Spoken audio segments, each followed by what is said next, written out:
gudoomiyaha gobolka Banaadir ahna duqa magaalada Muqdisho mudane Cumar Maxamed Cumar Filish ayaa xarig ka jaray mashruuc ay dowladda Talyaaniga ka fulisay isbitaalka Florini ama La Salete ee degmada Cabdicasiis. Mashruucan oo duqa magaalada Muqdisho xarig ka jaray ayaa waxaa hirgeliyay hay'adda Simis ee dowladda Talyaaniga, waxaana mashaariicda la fuliyay qayb ka ahaa solar loogu talagalay in isbitaalka uga baxo baahida dhinaca korontada ah. Madaxa isbitaalka Florini Faaduma Abdi Macu ayaa ka warbixisay mashaariicda la fuliyay. Anigoo ku hadlay magaca maamulka isbitaalka La Salete ama Forlanini ayaan maanta waxaan halkan ku soo dhaweynayaa madaxda hay'adda Simik gudoomiyaha gobolka Banaadir Jaale Cumar. waxaa kaloon soo dhaweynayaa hay'adda Simik madaxdeeda waxaan soo dhaweynayaa safaaradda Talyaaniga wafdiga ka socda iyo waxaan soo dhaweynayaa EU wafdiga ka socda.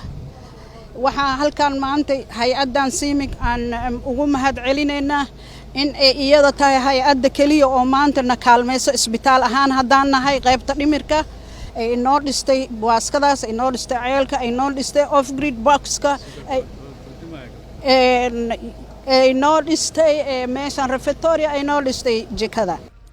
ku-xigeenka safiirka Talyaaniga u fadhiya Soomaaliya Ambassador Ballerini waxa uu ka hadlay sida Talyaaniga ay uga go'an tahay horumarinta caasimadda.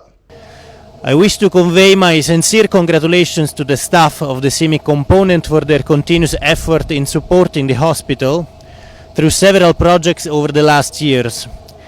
Recalling, as we have visited today, the construction of the well, the canteen, the kitchen, and now establishing the use of a machine which we are confident will be helpful in keeping the hospital functional thanks to the use of solar energy and thanks to this off-grid box machine.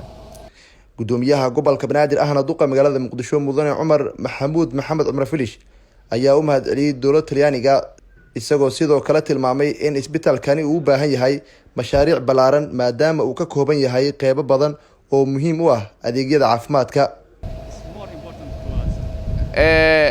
shaqooyinkii isbitaalkan uu qaban jiray oo ah in daweynta cudurrada faafa ilaa hadda lama helin meel mataqaanaa lagu daweeyo. ma ahan yani baahida isbitaalka loo qabo kuwa waalan oo keliya,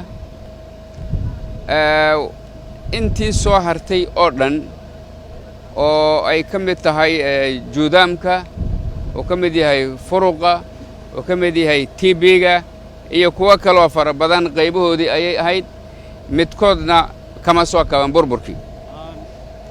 sidoo kale waxyaabaha aan ilaa hadda laga soo kaban oo qaybahoodii ay burbursan yihiin waxaa ka mid ah shubanka. sidaa darteed annagoo u mahad celinayna hay-addan dayactirtay qayb ka mid a baahida isbitaalka iyo dowladda Talyaanigaba ayaa waxaan ka codsanaynaa qaybaha soo harana inay noo dayactiraan oo noogu sii daraan.